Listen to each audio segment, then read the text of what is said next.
Hello friends, તો આજે હું તમારા માટે પાઉંભાજીની રેસીપી લઈને આવી છું, જે ફક્ત 10 મિનિટમાં બની જશે. તેના માટે આપણે ટમેટાં લીધા છે, તેમાં 4 ચીરા પાડી નાખશું, જેથી કરીને આપણે બાફતી વખતે તેમાંથી છાલ નીકળી જાય તે રીતે. અને એક રીંગણ લીધું છે, 50 ગ્રામ જેટલી કોબીજ, 50 ગ્રામ જેટલી આપણે ફ્લાવર લીધી છે, એક બટેટું લીધું છે અને એક ડુંગળી અને અડધી વાટકી જેટલા વટાણા લીધા છે. આ બધું શાકભાજી નાનું નાનું એવું સમારી લેશું. જો તમને બીજા શાકભાજી પાઉંભાજીમાં નાખવા હોય તો પણ નાખી શકો છો. અને આ પાઉંભાજી એકદમ બજાર જેવી જ થાય છે. એકવાર જરૂર ટ્રાય કરજો જ. અને આપણું શાકભાજી તો આપણે સમારી લેશું, ભેગું તમને એક ટિપ્સ પણ દઈ દઉં. જો પાઉંભાજી તમને ડાયરેક્ટ કુકરમાં વઘારવી હોય તો ડાયરેક્ટ વઘારી શકો છો. પછી આ જે શાકભાજી છે તેને ક્રશ કરી લેવાનું છે. તેવી રીતના આપણું આ બધું શાકભાજી સમારાઈ ગયું છે. આપણે બસ કુકરમાં બાફવું છે, એટલે પહેલેથી વઘાર નથી કર્યો.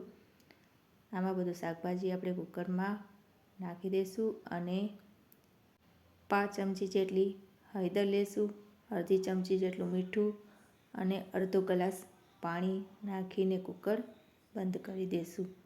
અને 2 વિસલ વાગે ત્યાં સુધી આપણે તેને ગેસ પર ચડવા મૂકશું. અને ખાંડણીમાં અડધો ઇંચ જેટલું આદું અને 7-8 કલી લસણની લઈને તેને વાટી લેશું. અને આપણે કુકર ખોલશું અને એમાં જોઈશું આપણું આ ક્રશ કરવા માટે બિલકુલ રેડી છે. હવે છાલ પણ નીકળી જાય છે, ટમેટાની બધી છાલ કાઢી લેશું અને ચમચા વડે બધું શાકભાજીને અચકચરું કચરી લેશું.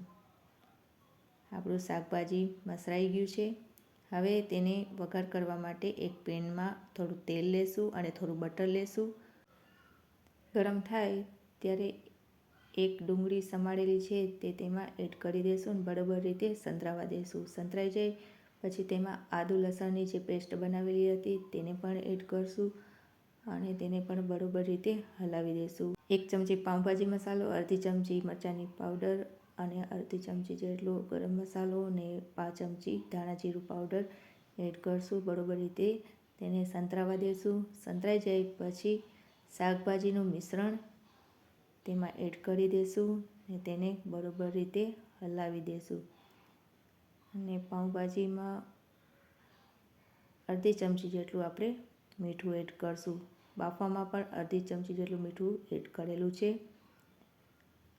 અને આપણી પાઉંભાજી તૈયાર છે. હવે તેમાં કોથમીર છાંટી દઈશું. હવે એક પેનમાં આપણે થોડું બટર મૂકશું અને બટર ગરમ થાય તે પછી તેમાં આપણે બ્રેડ સાંતળી લેશું. એક સાઈડ બરાબર સંતરાઈ જાય પછી તેને બીજી સાઈડ પણ સાંતળી લેશું. આપણી બ્રેડ સંતરાઈને રેડી છે અને આપણી પાઉંભાજી પણ રેડી છે. તેને પણ આપણે સર્વ કરી લઈએ. કેની પાઉંભાજી ફેવરેટ છે એ કમેન્ટમાં જરૂર કહેજો. આ પાઉંભાજી તમને કેવી લાગી એકવાર જરૂર ટ્રાય કરજો તમે.